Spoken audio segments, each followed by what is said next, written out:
Welcome, Alex, my brother, Hi, back to the Dating Intentionally podcast. How are you? I'm doing great. How are you? I'm good. I feel like I haven't seen you in a while. When was the last time I saw you? Yeah, was it wedding Oh, time? thanks. No, it was Oh, Thanksgiving. Thanksgiving. You're right. Yeah, Yeah, yeah. when you were sick. So we barely saw each other. Yeah, yeah. Okay, well, the first question I have for you is one that I ask all my guests lately, and that is, what do you want to be more intentional about, or what are you being more intentional about lately? So for me, getting to my 30s, I'm going to be 31 this year. It's been much more about, okay, long term, who's the person? And Whoa. if they're not the right person, then it's just time to cut it off, right? And so I've been dating someone for a couple of months, and I'm just very, very thoughtful about asking myself, okay, given the signs of different values alignment, given the signs of how we interact with each other, et cetera, is this someone I could spend a really long time with? And as long as that answer is looking like a yes, I'm keeping it going. But as soon as I see something that is not going to work and I kind of question it and check in on it, and I really make sure it can't be resolved, then I know I need to be intentional about closing it so I can open up the next chapter. Love it. I mean, it's easier said than done, right? Like, it's so tough. And also, I love, like, right off the bat, you're like, I'm seeing someone because, okay, listeners, if you haven't heard Alex's first episode, I got so many comments and DMs. I'm sure you did too. Like, is he single? Is he single? We didn't say on that last episode. I think you were like, we didn't know if you were single or not. But right we after can that, we you're can like, get I that one am off not this single. time. Sure, sure, sure. Yeah, I mean, listen, I'm having a great time. I'm excited, and just seeing where things go. That's all. Amazing. I love it. Well, I asked my listeners like what they want to hear from you, and the number one topic, which we did talk about a little bit in the first round, but we can just kind of brush on it again, is about cold approaching and just like men approaching women, women approaching men. I'd love to hear from you. What is like your best or favorite cold approach story where you were approaching someone? Yeah, it's a good question. One that comes to mind was a couple months ago. I was at the marathon rooting on a friend, and it was kind of me and actually his girlfriend and one more friend kind of following him throughout the race. And I guess we were kind of on track and on pace with another group of people. And there was a woman in that group that I kept on seeing as we'd go around the race. Like we'd stop, see Amazing. our runner, my friend, and then like 3 miles later, we'd be running to that location. I'd see her again. And at one point, I think I was buying like a bottle of water, and we struck up conversation very lightly about who we were watching, and just like very easy. It wasn't about dating; it was just about where we were, the setting. And we kind of walked away from each other. But at the next stop, I said, "Hey, actually, I wanted to ask for your number if you wanted to hang out sometime." And it turned out that she was seeing somebody, and it didn't work out. And that was totally fine. I kind of actually walked away really proud of myself for having Good for like you. had the guts to do it. She probably walked away with a smile and a story. And I ended it by saying, "That's no problem. I hope it was a compliment anyway." And I think that that gave her the ability to just say, like, "Oh, cool. I just got a compliment. Someone thought I was attractive, and that's that." Yeah. I love this so much, like, because it just really does embody what we talk about when it comes to cold approaching. Like, you want to have that familiarity and the like repetitive eye contact. You're like seeing someone. So that's like how you get that green light to go talk to them, right? It's like you're not really necessarily going to go up to someone the first time you see them. It could happen, but you had to like, you're like, you notice, like, oh, I'm seeing this person a few times. Like, what, how weird. So did you start the conversation with her initially? I did. I think Yeah. it was something super innocuous, just about like, "Hey, Yeah. who you watching today?" Something like that, and it just opened the entire thing up for conversation. I love that too because I think people really overthink the opener, like the first thing to say. You literally can just say, "Hey, how's it going?" I truly believe that too. There is this fear that gets into you about like, but what happens when they say good and they ask me how I'm doing? I say good, then what's the next thing? I think we try to like create a path of how the whole conversation will go and how to get to that point of asking the person for the number and it not being awkward. When the reality is we all have conversations all day. Like we know Yeah. how to do this, and there's no reason why this has to be any different. Yes. So, what are some tips you have for the guys listening for approaching women? Because I really want to help the guys out. I think there is this thing right now, and it's like some guys are too afraid to approach women. They don't want to, they want to be respectful, they want to be creepy, they don't want to ruin someone's day, which is like so sad. But I think, like you said, it's like a compliment. But what are your tips? Well, I think one is, dip your toe with conversation that's not meant to be about asking them out or things like that. Just see whether or not they're open to even conversing and talking. Maybe they're having a really bad day. Maybe they're really nervous about where they are because it's nighttime and they feel alone. Who knows? But if the person responds to normal conversation, it's like the first door open to that next step.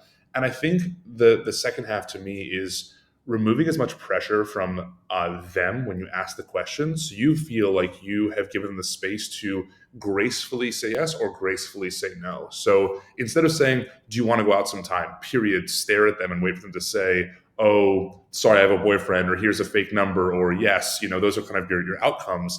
I think you can say like, "Hey, I don't know if you're single, but I thought it'd be fun to get a drink sometime. If not, no worries. I hope this is a good compliment because I thought you were cute." And what you Yeah. basically said is like, if not, I'm not going to be angry. You don't have to be worried about me being upset or something. You can tell me directly. And I know that I've kind of been the good guy in this situation. That's a great point. I think there is like this fear in the interaction of like telling someone no. It's not fun to tell someone no Totally. ever. Even if you are in a relationship and you're like, that's why I'm saying no, it's still not fun to say. Absolutely.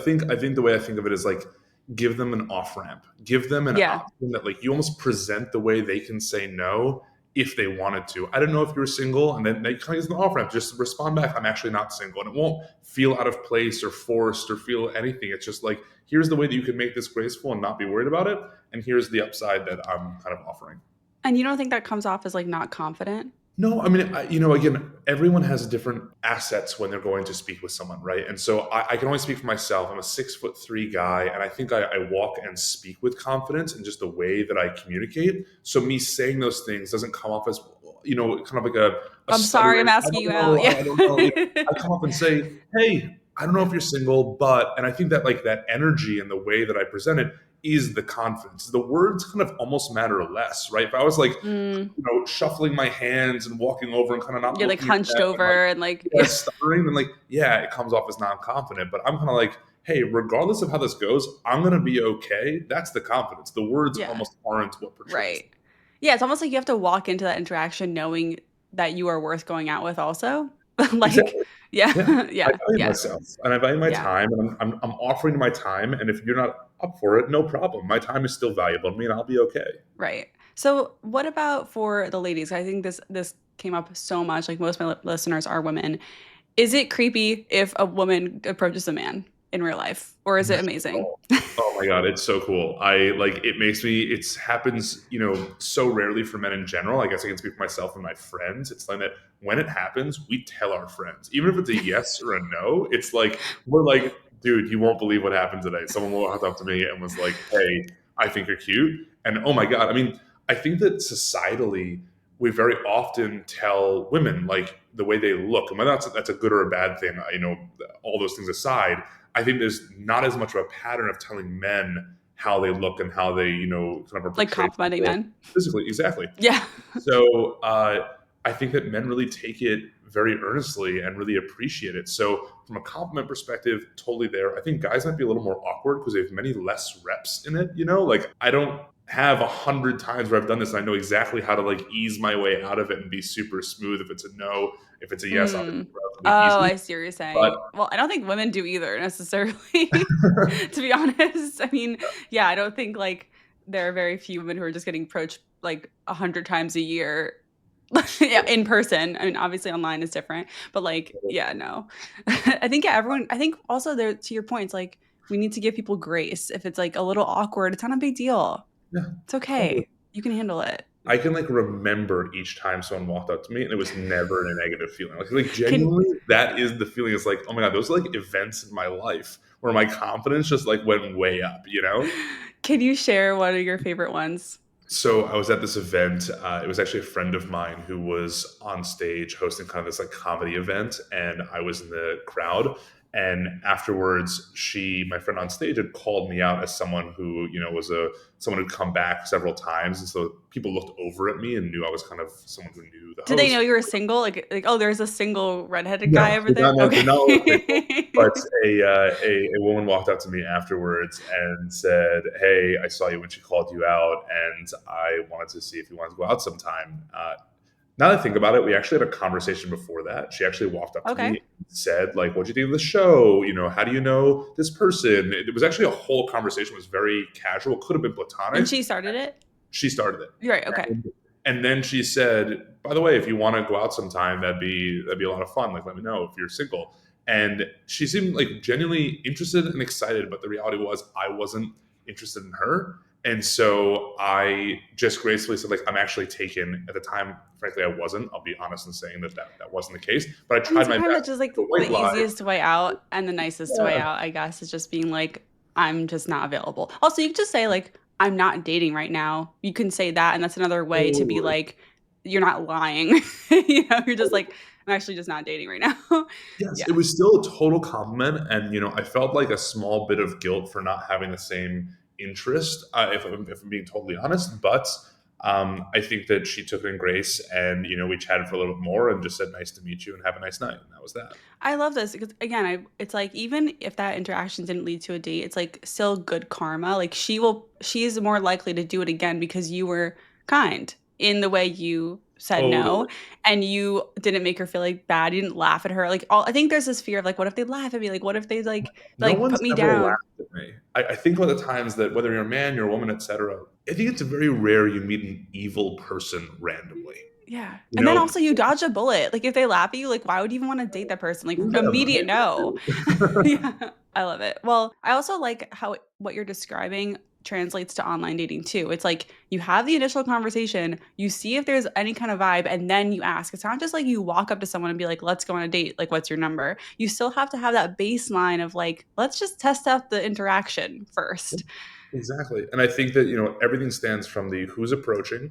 People like being approached. I think on dating apps, it maybe is less of a compliment to women when they get the like, because it just is the expectation. That's kind of the traditional way it's gone. But for guys, getting that like is it's meaningful, it's special, it's Yeah. exciting. It's like, oh my God, this actually could be something versus me running around just like, looking at a Liking every profile. laundry number, exactly, top of funnel that's just like super Yeah. wide. God, you can tell I'm at the office. I'm thinking top of funnel. Oh, But I always say that. I always say it. I think on the apps as well, it's not like match, hey, what's your phone number? We should go out sometime. It's, find something that you can connect on in their profile. This is, again, that value of in your profile showcasing things that say something about yourself that people can talk towards, not Mhm. just having, 6 photos of you at weddings. That's like, what do I talk to you about that? I don't Someone's know. feeling called out right now. I'm sure you look gorgeous, but like frankly, I don't know what to say to you about these things, right? Give me an opportunity to start a conversation and vice versa. And then we can figure out if there's a good banter energy, and then we can get to that ask, within 10, Right. 20 minutes. So, obviously we have a great relationship. We get to talk like every day, which is amazing, and I'm so glad we do. And a couple months ago, you were really hooked on this idea about handing someone a card that says, "I think you're cute. Here's Uh-huh. my number." Can you tell us about what your idea was? Oh my goodness. Yes. I think you actually named it random acts of dating, which is what Oh I ended yeah. up calling it, random acts of dating. But the theory was people are so tired of the apps, myself included. And meeting people in person is nerve wracking. It is hard. And I think that even if you have the confidence, it's also not always the right moment to go kind of like you're walking down the street, someone's walking at pace. You're not just going to stop them and be like, I need 2 minutes of your time. Here's info about me. Let's go on a date, right? So I thought, how can we create a real life experience that reduces the barrier to reaching out to someone in person, but isn't like digital where it's on an app swiping. And Yeah. so I thought about making these cards, these little business card things that just said on them, you've received an I think you're cute card. Scan here. It had a little cartoon of like a square and a circle holding hands, like kind of falling in love. It was like very cute. And then a QR code. And when you scan the QR code, you would get my phone number and my Instagram, my name, so that you could decide whether or not one, you were attracted to me because you might be in passing, you didn't get a great Right. look or something, and decide whether or not to reach out. But the secret of this whole thing was if the person wasn't interested, they could reset that card to be their card. They could put their Right. information into it and hand it off to the next person. And it was like, can we make a network of people who are just like building enough confidence to walk up to someone and say, hey, I wanted you to have this. I hope you have a nice day. And then walk away. And that person, Okay. if they want to date, they can hand it to someone else and hand it to the next person and just keep on passing along information they put in there. We're going to take a poll. Okay. So if you're listening on Spotify, I'm gonna put a poll at the bottom that says, "Do you think this is the random acts of dating is a good idea? This card idea." Let's just see. I want to see what you guys think because, like, I have, I think it's like good in theory, but I was like, I don't know about this. Mhm. I want to hear what other people think. Now, what do you think now? Like after you've put this idea down for a little bit.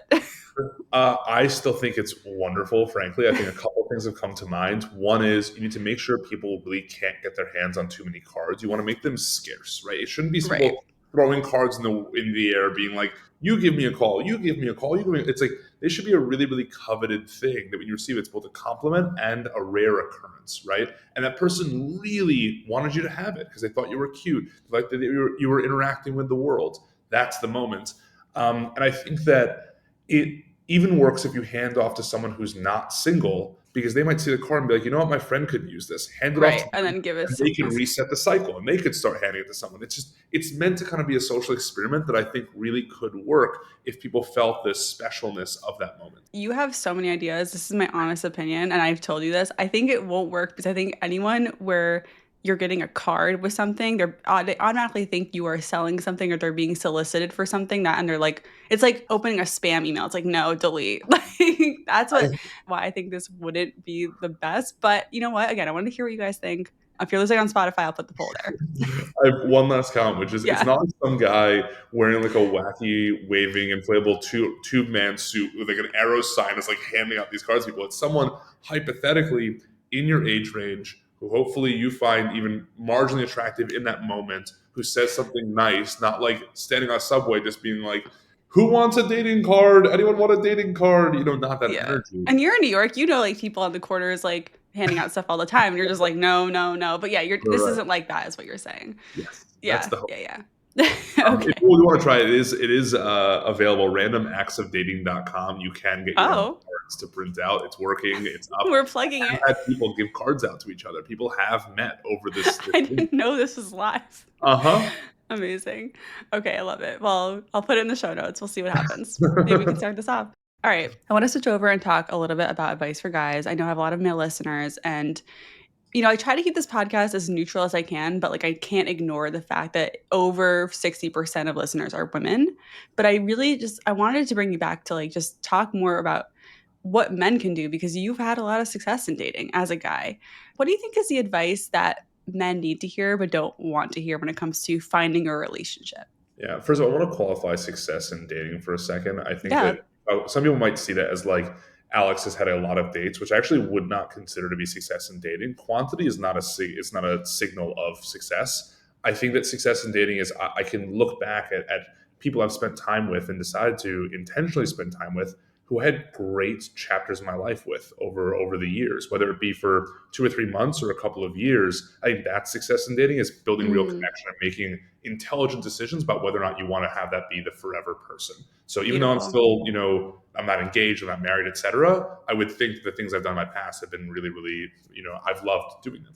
And so things that I think about as a guy in dating, one is if you know it's not going to be the thing and you are trying to find the person, cut it off early. It's not fair to you. It's not fair to her.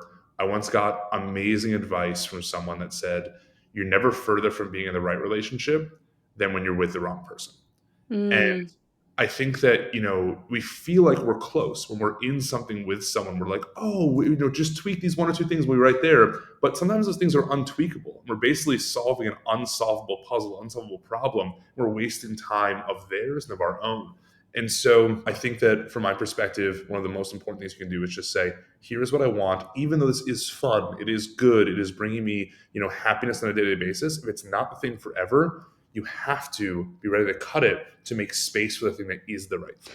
yeah. And I want to pause there for a second because it does connect to what you just said about success in dating. And that is like, not every connection or relationship you have is meant to be the one that lasts forever. Like, some are just meant to like get you through something or like teach you one thing or like be this in this chapter of your life, whether you're like in college or maybe you just got out of a divorce or like you're a newly single parent dating. It's like to your point that you're not trying to force it to be the one if you know it's not. So you got to walk away.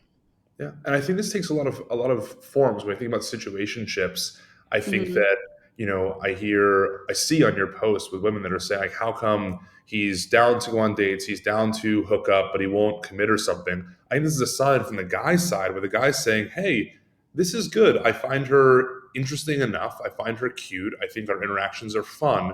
And there's no cost to me sticking around here, but they're not thinking that second layer of actually they're holding themselves back from, Yeah. if they are trying to date intentionally, they could just be some guy who's trying to hook up. But like if they are someone trying to date, they're not realizing the cost that it has to both people to not make that decision to move on.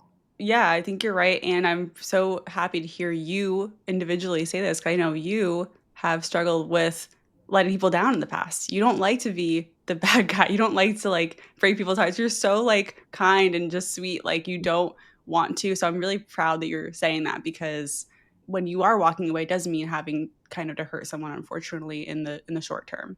I think that my own learning, and it's not easy to live by, but my own learning, and I think that I hope any guy listening to this takes for themselves is, even as hard as it is in that day, that week, that month afterwards, you're actually helping Yeah. yourself and them. You're giving the space to move on to the thing that's right for them. That's so, so valuable in comparison to saying, you know what, they're happy enough with me right now. I'm happy enough right now. And if it's not gonna be the thing, you're actually just like delaying this thing. It's gonna happen. It's only gonna get harder over time, only gonna get harder and harder. Yeah, right. That's so true. So, okay, that's good, really good advice. What about the advice for the guys who like maybe are just struggling with the dating part? Like that's like good relationship advice. But what about the actual that navigating early dating piece for men? One, make sure to be interested in them as much as you are interested in talking about yourself. I think this is something I hear consistently from women. I want to repeat, like, find things, go on dates, hopefully with people you find interesting. Let that be a test initially. And if you actually are interested in them, you'll probably want to hear from them, ask them questions, follow up, and show up to the things that they talk about. So I think that one, thing I see that really, really showcases interest when if you want to present that you were interested, is listen to the little things and bring them back up in context later. If someone says, "Oh yeah, I'm meeting my girlfriend, Jessica, on Thursday. We're going to this really cool restaurant." On Friday, text her and say, "How was that restaurant with Jessica?" Right? Just these little moments. I know it sounds Mm, so small, so minuscule, but it presents to her, whoever you're going out with, that you are listening, that you care, and that you're thinking about them.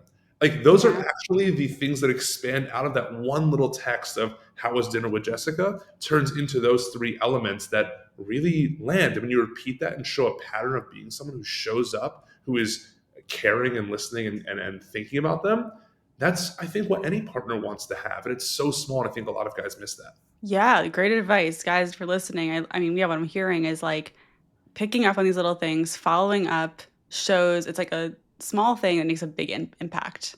Some of my friends that I've spoken to are like, I don't know, I don't want to text her the day afterward. I don't want to text her too soon. I don't want to seem desperate, etc. And I'm here to tell any guy that, like, I am a confident dater and I know what I want, and I have never been concerned to double text someone. I've never been concerned to check it. I've never been concerned to, be off cycle and say, "Hey, you crossed my mind. I remember that X happened." It's, if the person's not interested, not texting them and being aloof will not make them interested, right? And if they Yeah. are interested, they're going to appreciate it. So like, I'd rather kind of know where they stand, and so I just go forth with what I'm feeling and what I'm thinking. And if I'm not finding myself excited to do those outreaches, might be a signal I'm not that interested in that person. If I'm not like excited to chat with them the next day or check in with them, maybe I'm not interested in them in general.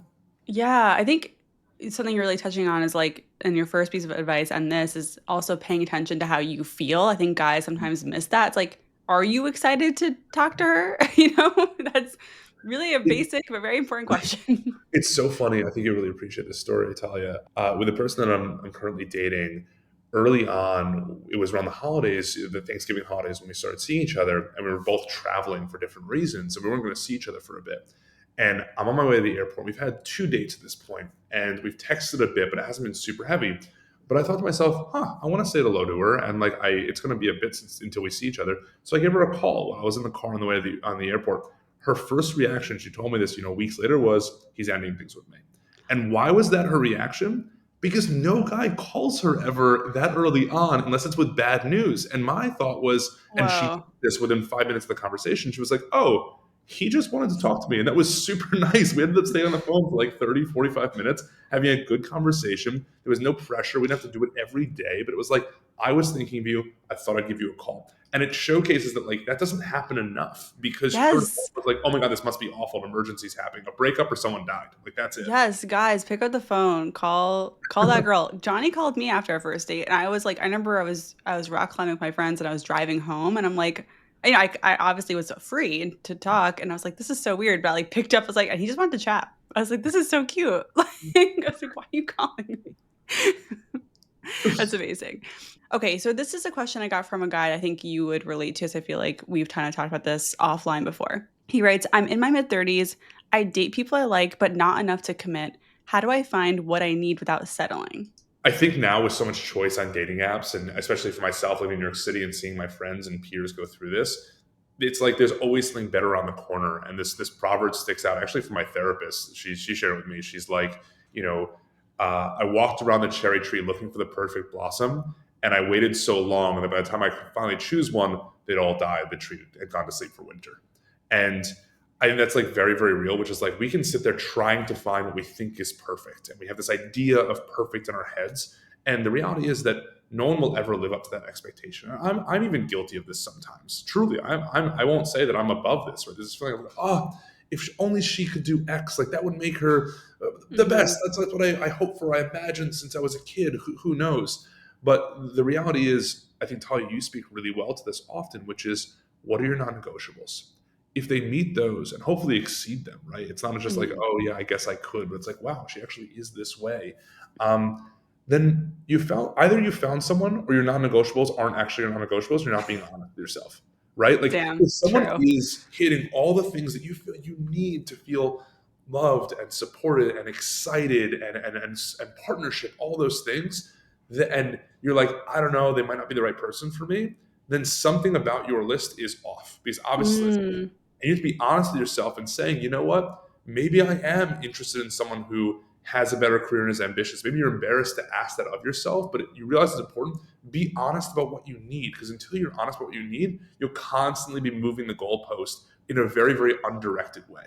right. And it's also like you're pulling from maybe what society says you should need. And it's Right. like, do you actually connect with that or your parents or other external? Yeah. 100%. Oh my God. I mean, you know some of my closest friends. They've come to you for dating advice, and you know how much that's been a pattern over the Yeah. years, like Yeah. family Yeah. expectations and Hmm. societal expectations. Yeah. It's hard to tune out the noise, but it's definitely like something we have to do. So for this guy, you're saying like check in with your needs. Are they really aligned with who you are and what you want, or are they, someone else's? Yeah, I think that it's either someone else's or if you've listed your needs for yourself, have you really been honest about what you're looking for? Right. I know this is dumb, but this is one I'll say out loud. Like, is there a physical attribute that you think you can't write down on paper because you think it's vapid and it would be, Mm, unright to say it, but then you find yourself just saying no to every woman who doesn't meet that standard, and so you just need to be honest with yourself that that's actually something you feel is important to your choice. And again, right. I'm not here to judge. Everyone Yeah. has their own set of needs and wants. You just have to sit there and be ready not to judge yourself and say, you know what, Mm, this is something important to me. And if I don't see it or it early on, it's okay to say no. I'm okay with that. And again, the reasons why you have those needs, I don't know. I won't be yeah. able to tell you, analyze, but like you need to know what you want and what you're looking for, or else you're just going Right. to keep on hurting yourself and other people in this process of, kidding yourself. Right. I mean, also it's like sometimes I feel like some people are not necessarily ready to pick someone. Like I remember I had this too. Like when I was dating, I did meet people who actually were everything I felt like I needed, and I'm like, but I'm not done exploring. Like I just really just felt that innately, and that Yeah. was the reason why I kept going until I was like, okay, no, I think I'm good. Yeah, I think that's again, it comes down to societal family pressures, et cetera. We think that we're supposed to in a certain timeline. We imagine that the Mhm. clock is ticking. We hear that often. I'm sure women hear it more often than men, but frankly, it goes both ways. It's not the reason to settle down. I don't think you'll feel like you're settling when you find someone who hits all of your needs. Right. You're honest with yourself. I think you'll So be really, really happy. personal question for you. You got out of a really long relationship with someone you live with. You spent time dating, and now you are in like a newer relationship. How did you kind of work through this like fear of quote settling or like committing, especially like in your New York City full of cherry blossoms? um, It's too cold here now for cherry blossoms, but Yeah. yes. I I think that one after my long term relationship from when I was living in California, that I kind of sat down and said, what did I learn about myself and my needs that's adjusted from that I need to adjust going forward, right? What was I not getting? What do I need to have in whoever I meet in the future? So that was step one, was just analyzing and recognizing my needs. Step two is knowing, kind of committing to myself that when things aren't right, as we talked about earlier today, being ready to say, you know what, this isn't right, move on to the next thing. And I think that, the fear of commitment goes both ways. You both need to be ready to commit, but you also be ready to be honest with yourself earlier and sooner so that you're not, spending as much time feeling like you're losing more in the process. I think that actually relieves pressure of finding Hmm. commitment because you're setting kind of rules and goalposts for yourself. If I'm not seeing these things, I will cut it off, and I don't have Hmm. to sit there analyzing every relationship one off every single time. And I think that I'll know very very concretely when it is the one. I feel confident that it's going to be a clear binary answer. Yes, this is a person. No, this isn't the person, because I set these things up for myself, and that's why I feel like I won't be settling. Right. Oh my gosh, I love the way you put that, and I fully agree. I did the same thing after my long relationship that I got out of. What was I not getting? What do I need? And then it did make the answer very easy when I met Johnny. Like, okay, I've been honest with myself, and I'm going to stop looking now. And I felt really good in that decision. Yeah. Yeah. Amazing. Well, I appreciate all of these tips for men. I do now have just like a bunch of questions from the ladies, just like so many. I'm here to help. And yeah, let's just go through these. What are signs a guy is only in it for the chase? This is a hard one for me to answer because I don't think I've, as a person, really been in it for the chase much. That's generally not been my Mhm. mo. A guy who's going for the chase is looking for some sort of validation that he could, right? He wants to know, the goal is to know, could I get this woman? Because that's what the chase is. It's like, it's the challenge. And then if they Mhm. succeed, then they have nothing left there. They're not actually looking for substance. They're not looking for longevity. They're just looking to, could I get this person to become infatuated with me, to fall for me, right? And Yes. so I don't know what that signal looks like very early on in dating that showcases that, but I imagine things that are kind of more green flags, that should they're not chasing, is men who are looking and building more of a friendship and rapport with you that feels more like a non-love bomby natural progression of conversation, getting to know someone better and better, and actually looking for the substance, right? I think that people that aren't, where it's like bar after bar, dinner after dinner, trying to see how far they can push it. I'm not saying it's always a red flag, but I think a guy Right. who is showing more substance and is trying to just build more of a relationship there, slowly, is an indicator he's not just trying to rush to that sense of accomplishment, that dopamine hit when a woman's like, oh yeah, let's go back to your place, or oh yeah, I want you to be my friends this Friday, or whatever else. Right. I think that's a really good point. Okay, the next one. What does it take for a guy to commit in the early stages? I think this is again, a lot of women listening, it's like there's this uncertainty in dating. Obviously, you know it too.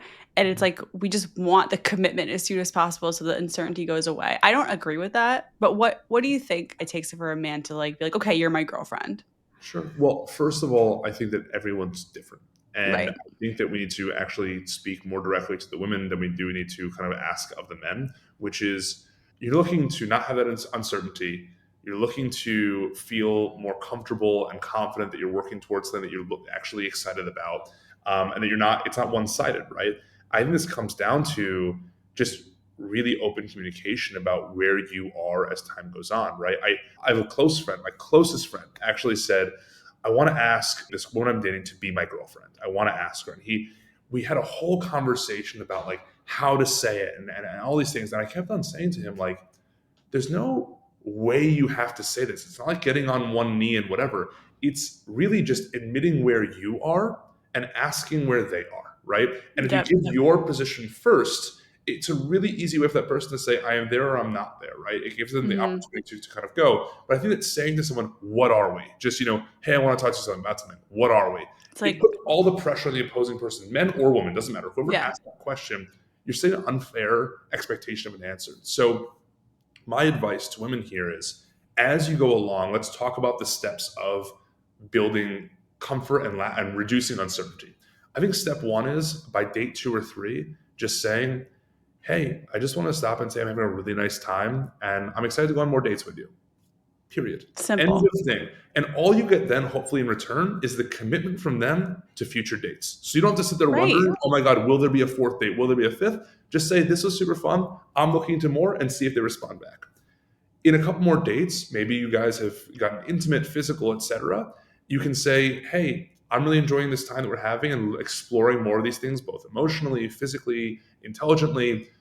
I'm not really doing this with anybody else. And I wanted to know where you were on that. I'm not really interested in doing this with other people right now as we explore this.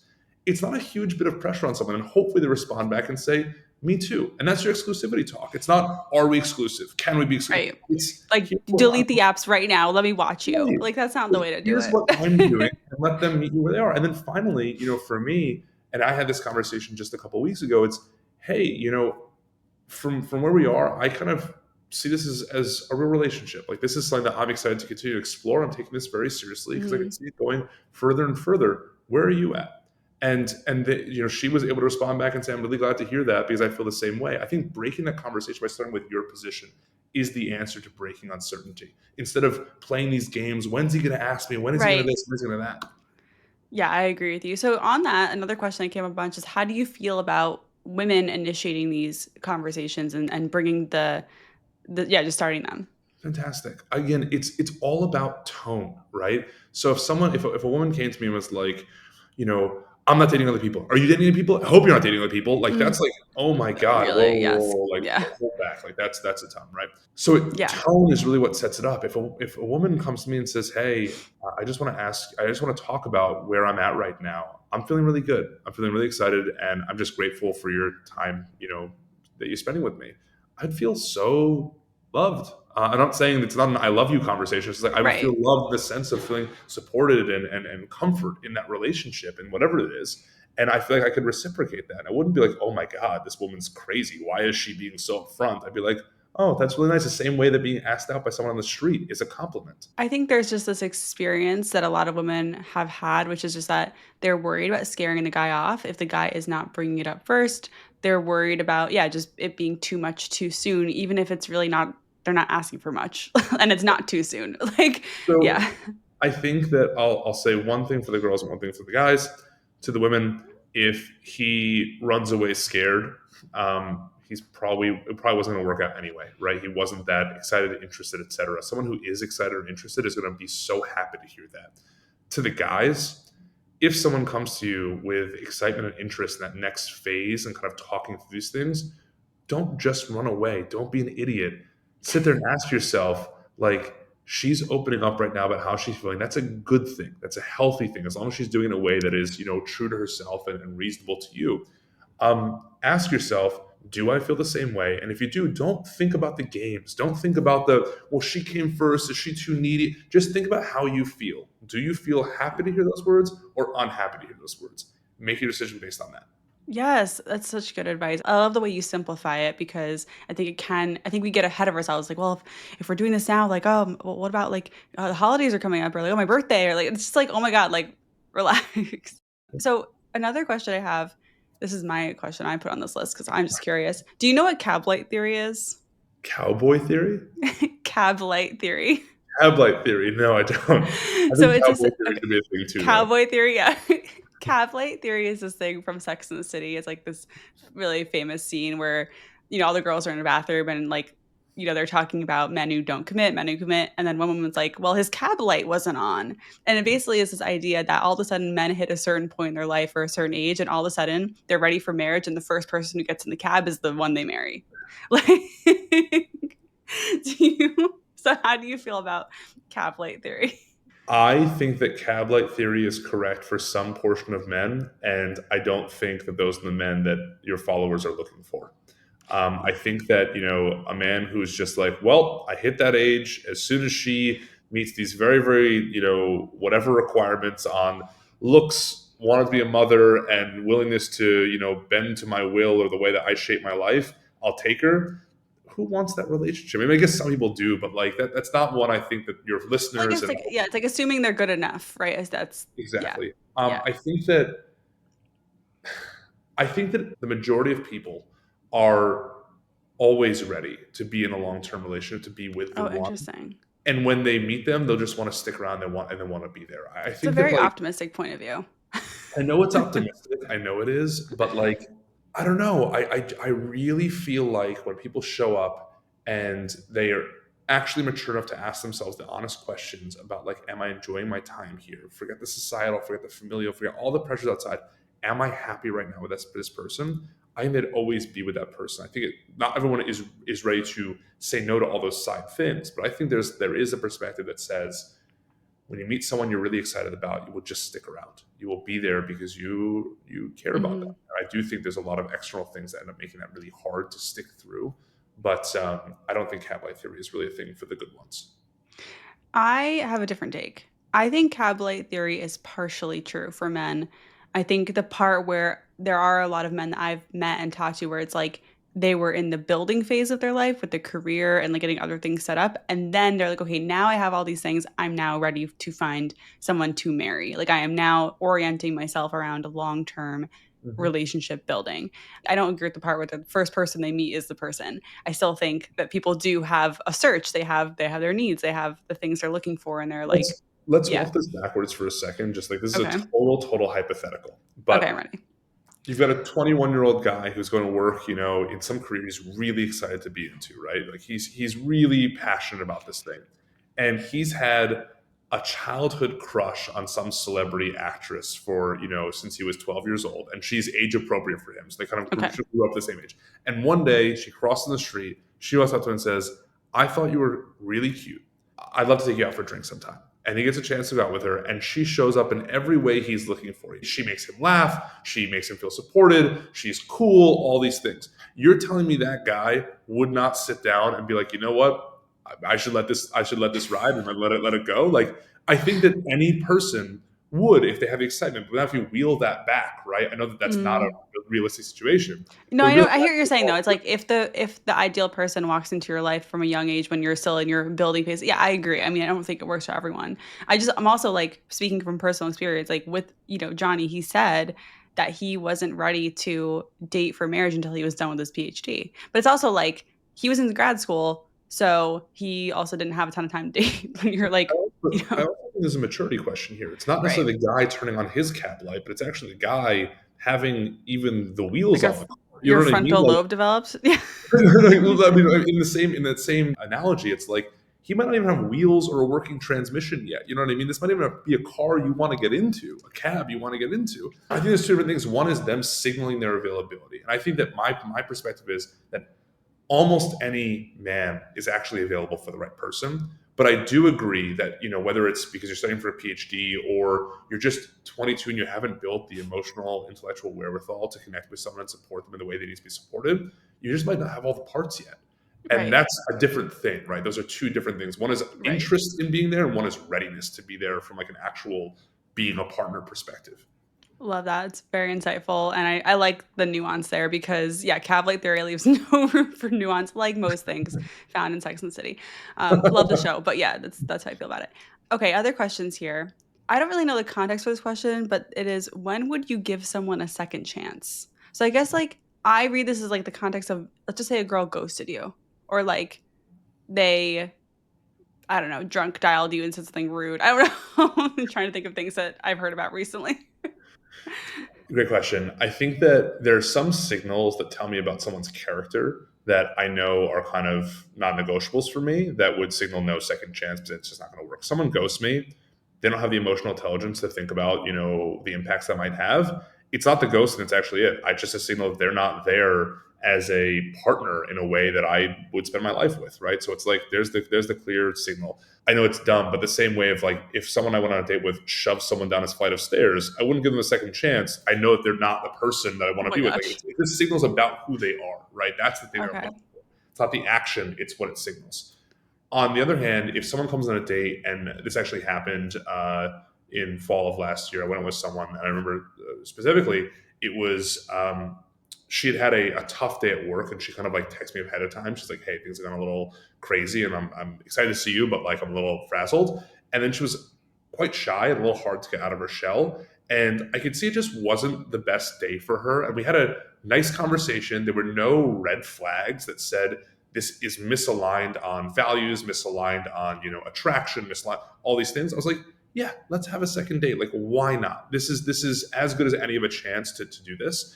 And so, yeah, it didn't work out with that person in the end, but I'm glad that I took that second chance there because there was nothing that said red flag. Red flags for me, immediate no, I don't need to give a second chance. But in Mhm. lieu of red flags, just things that were off and not exactly on, I will give the second chance. I'll err on the side of going green.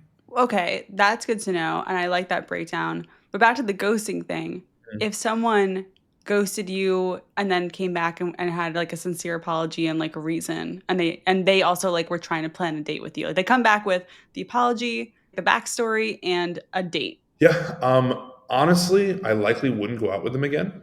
Okay. I think that like the person that I'm going to be with, what I would imagine, let's just take a moment and say that we went on 2 or 3 dates. Work blew up, and their company was all over the place. They had a really really busy month.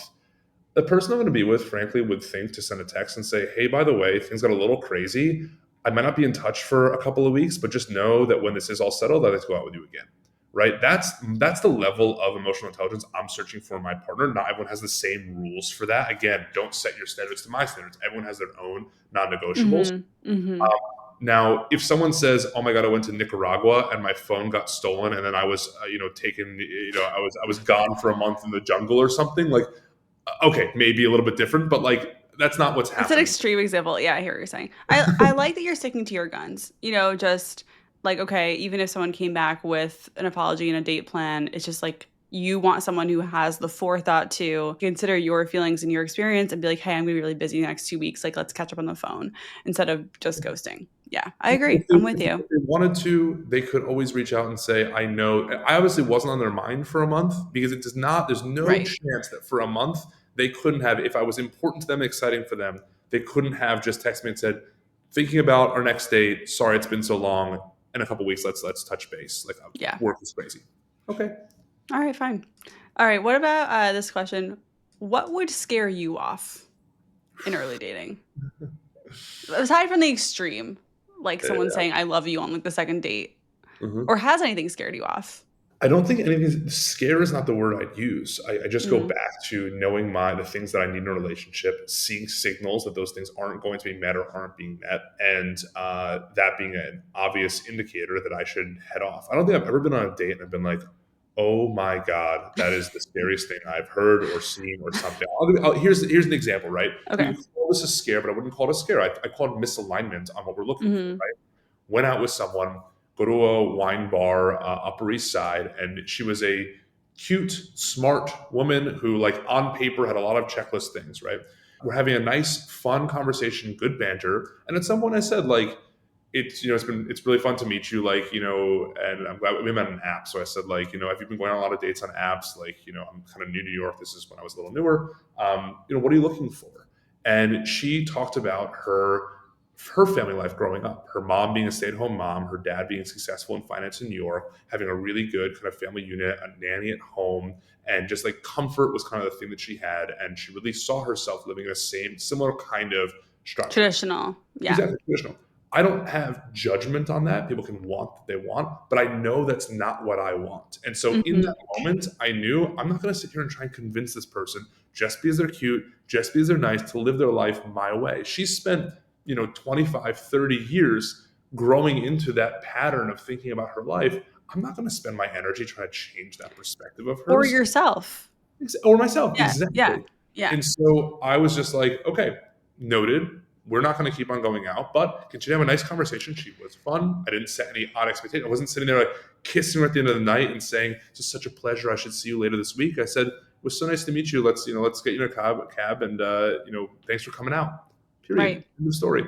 And that was that. Yeah. I mean, I think what I'm hearing is like we need to reframe scaring off as more just like a misalignment, like you said. And I think it is a positive thing in the end. Like to what you were saying, this whole episode, just like find those misalignments and walk away early. Don't take that information and be like, well, maybe they'll change or maybe I'll change or maybe that could work, I guess. Like it's like, no, that's just not it's not they're not a bad person. You're not a bad person. No one's wrong. You're just not a fit. I do have one scare now that I think Oh, about I'm it. ready. And Okay, this I'm is, ready. yeah. And let me know if this doesn't get put in the podcast. It's not a problem. But I do remember like years ago, my early 20s, going out with someone, and we're just like walking down the street after we'd had lunch or something. And she asked if we wanted to have sex in the bathroom at McDonald's. And it's a first date. And I can tell you right then that I was like, "Hmm?" Like I didn't really have. I was like, I didn't really have. By the way, to be clear, the response was no. I just want to put that out there for anyone No, I listening. got that. I got Did that. not do that. It's not the ideal location. But location aside, just like that energy was really not my Like you were energy. talking about like how you grew up, and then it's just, oh, by the I don't know how or why it happened again. This is like a decade ago. way, you know what sounds really good right Oh, now? thank you so much, but I'd rather a McChicken and getting the hell out of Yeah, here. yeah. Maybe we just get some French fries. Oh my god. That one was, we'll give that one a scare, but you could also probably go back to values misalignment on that I one mean, too. yeah, that's true. Okay, so that kind of leads right into the next question, which is on a serious note, having sex on the first date, does that make you see someone differently? Like, do you no Yeah. longer see them as a relationship material? I don't think that that is something that is a immediate no or a scare for me. I think that it definitely sets a tone. It really depends on how the rest of the date was, right? If we go out for a 90-minute drink or something, and that's like, and by the way, I'm not asking after a 90-minute drink to head back to my place. That's just not my MO. So like the way that Yeah, this happens for me at least is not like it has to be, something has to happen out of band. So as an example, if we go for early drinks, we turn to dinner, we decide to keep on hanging out, we go for a walk, we're chatting, it's 2 in the morning, we happen it's to a be driving, marathon date. Yeah. and it happens, like that's not going to be like, oh my god, she must be doing this, all the time. If it feels special to me and it feels like it is, because we're connecting really well on other avenues, no problem, right? But I think that, yeah, just someone at the end of like a very very average day being like, let's go back to your place might be a signal that they maybe are trying to get me interested in through ways that are just beyond just being a good person that I'm enjoying time with. And that's a flag to me that they're not my person, because if we can't connect more and have that marathon date or even schedule a second or third one, then it's a signal that maybe they don't, value themselves in the way that I want to value them. Amazing. I mean, amazing answer. And I guess like what you're saying is like if the vibe is right, depending on what's happening on the date, it can be great and it doesn't affect your view of them as like, relationship potential. But if you feel like they're forcing it for some reason, then Yeah. that's the flag. And I'd ask any of you who, anyone, men or women, if you're, hooking up on a first date, why? I Yeah. know sex is fun, period. Like it is a fun thing when you have a good partner, and like it is a, for sure. But if you really think that someone is a good person, fun, kind, interesting, etc., there'll be a second date, there'll be a third date, there'll be more opportunities to do it. You don't have to rush towards it. God, Right. I'm like a mom with their 16-year-old kid right now as I say this. Like, like if you really love them, there'll be chances We'll in the future. just, you know what, Alex, we'll just save this speech for when you do have a 16-year-old kid and just play this. This is the podcast your aunt made 25 years ago. Uh, but I think that like that's the feeling that I have is like if you feel like you need to have sex on the first date, either you're not really looking for something that serious right now, just because like that payoff shouldn't be worth more than learning about a person and knowing whether or not you really have an opportunity to be in it for the long haul, right? And again, there is no, if physicality is the way that you feel connected with someone, etc., again, totally fine. Just make sure that if you're looking for something that's really based on emotional, intellectual connection, partnership, etc., like the sex can be figured out, and focus on those things first. I Yeah. also know, and maybe you hear this a lot, like, what if we get to date 10, the sex is bad? Like, there's almost, I've heard this question, like, but what if? Like, I need to know, right? I think, like, the extreme case, like, how do you get married, while without having sex beforehand? Like, that's a thing people do. And I think that, like, my take is if you really like someone and you jive well, you will make the sex good. Like, period. I think that like you will, it might not be the best of your entire life. And that's not always what you're looking for, but like you can make the sex good by talking with someone you can communicate with, who cares about you, your own enjoyment. Like those are all things that can happen. So Yes. that test is not one that really needs to happen. I've never like really liked someone and then found the sex was terrible and been like, well, this will never work. Yeah, I mean, I've had a few situations like that for sure, where it's like I really like this person, would never work, but were other reasons, right, that it wouldn't work. And also, by the way, listeners, I have half a dozen podcasts about how to make the sex better with anyone you're dating, whether you're in a relationship or early dating. Like there are so many ways to communicate, try things. Practicing is fun, you know. So I think I agree with what you're saying. Like that test doesn't necessarily need to happen within the first couple dates. You can, and it will be better. Okay, we're gonna wrap up soon, but one thing I know is that like a lot of my listeners probably listen to this episode are like, "Wow, how can I find a guy like Talia's brother?" and you're a good one. Like we're one of the good ones, and I want to point out that like you were on Hinge for like over a year. Where else can we find the men? Where are they? Where are you?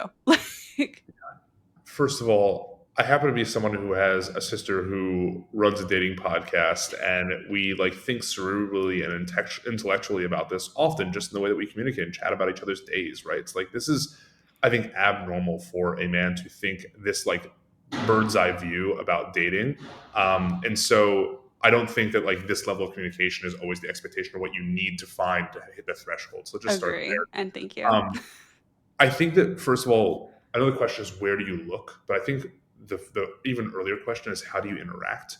I think that like a lot of men have been told and taught for the decades of their lives not to be open, to be tough, to be strong, to be emotionless, to not cry, to all these things. And I think that if you can kind of go beyond and not expect a man just show up in his most vulnerable place, but offer space for him to be vulnerable, you'll find that men are more like me than you would think.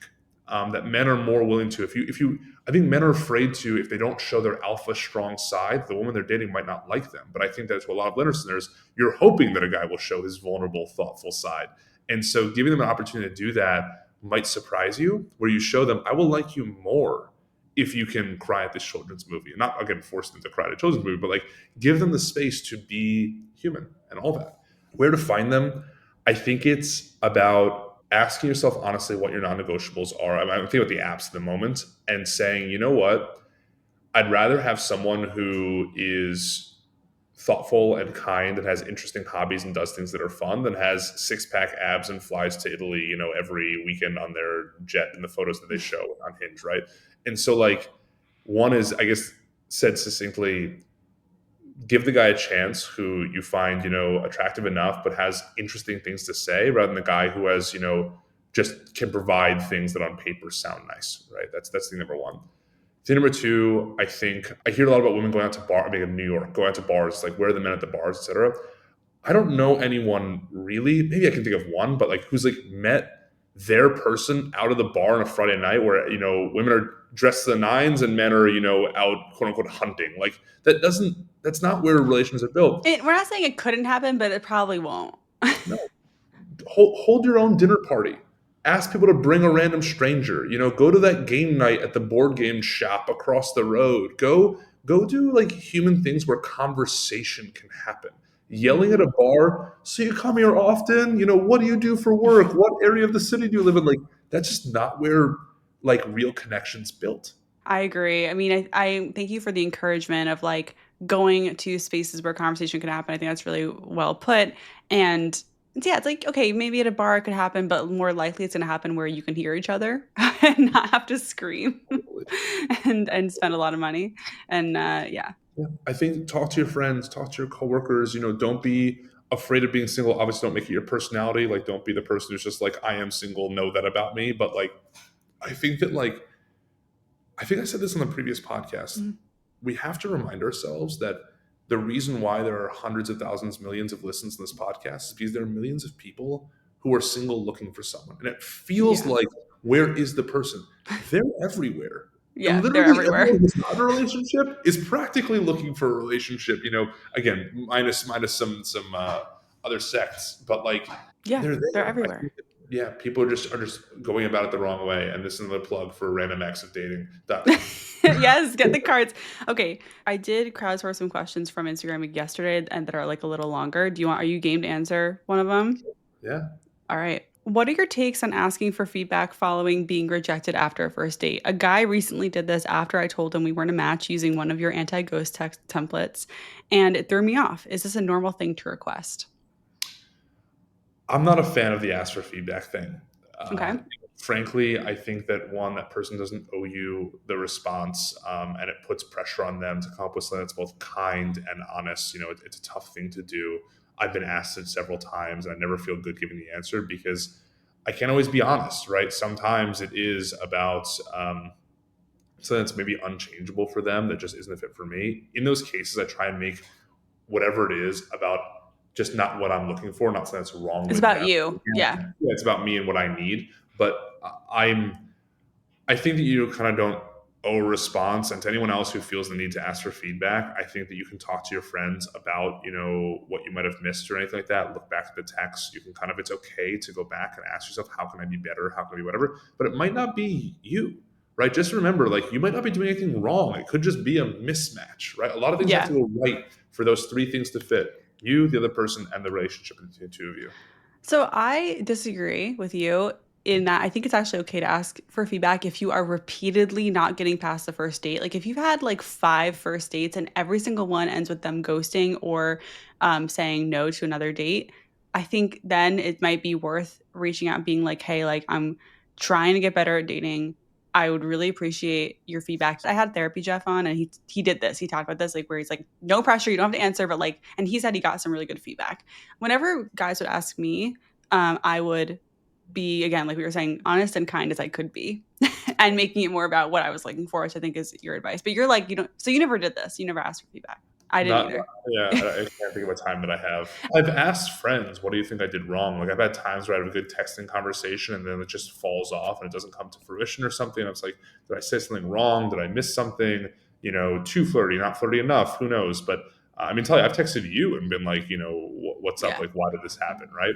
But I think that putting that pressure on the other person, I don't know if you get honest responses, frankly. I don't know if you actually have information that will be helpful to you. I mean, I got honest responses, but then I got very defensive answers from the guys. Like, said in a really nice way, like, your anxiety is makes it hard for me to get to know you. And he just came back and he's like, no, you're actually rejecting me because of this. And I'm like, don't, it's like, you asked. I don't know.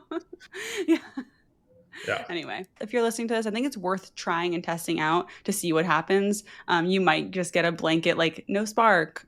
And no, it does like kind of meaningless response, and that's okay. Well, Alex, this has been such an amazing conversation. I mean, I really appreciate your honest. Like, we don't get to have that. There's not many spaces where guys can be like this honest because like no one we think that you've ever dated is listening to this. So I feel like I don't know about that, you don't actually. know I'm about that. Okay, almost well, positive that people that I've dated listen to it. well, thank you for taking the risk anyway, and you're also like you're so kind about the way you talk about your past dating experiences that didn't work out anyway. So I just appreciate you coming on here and doing The only that. one that matters is McDonald's girl. If you're listening, that was wild. Don't do that. that's, Um, that's the only so one. Everyone else, I've got great memories and things to say. so I already asked you what do you want to see more of in dating on the last episode we did together. So I'm trying. I don't know. Do you want to answer that question again? Do you want to have a different I have a answer? new question. Come on, get What? creative. A new question? Yeah, you're the creative one of the two All of right. us. Okay, fine. This is not as creative as I can be, but I guess what's one thing you want to leave the guys who are listening with today? Women are attracted to emotion. Period. End of story. I think even women that are excited about that alpha male, strong, whatever character that you see in the movie, if you really think about it, all of those people, whether you're, Bruce Willis in Die Hard, all the way to Rambo, they were all fighting for something they cared about dearly. It wasn't just about walking the bar and being the biggest man. It was also about doing things that mattered to them, core to their heart. And there was always moments that really made you feel something. Like being alpha, being strong, whatever is actually not like the thing. It is about knowing yourself and being honest, being able to share that with someone so they can really connect with you. You can't connect over a strong walled, nothingness. And so I'm not saying you have to be soft all the time. I'm not saying you have to be, just an emotion full person everywhere. But I think that sharing who you are and what you care about actually goes a long way to building connection with people and building attraction with people. And that's what, dating is really all about. All right, guys, you heard it here first. Tap into those emotions. Don't be afraid to show it. I Yeah. can't wait for Dad to hear that. If he ever listens to this podcast, and be like, "Oh my God, Oh, what is I wrong don't. with I think you probably would have lost him in the first couple minutes of this. To be me?" honest, love you, Dad. Yeah. We do All love you, right. Dad. Well, okay, Alex. I guess we're gonna plug Random Acts of Dating. Is that where you want people to go after listening to this? randomacciddating.com. If you're interested, I haven't worked in the site By the way, since I it's first free, started Alex. to go. You're not like profiting off No, no, this. this is not a business at all. This is not a business. This is a social This is experiment to see whether or not we can get people meeting in real life. this is a labor of love, literally. Yes, totally labor of love. Absolutely. Thank you so much.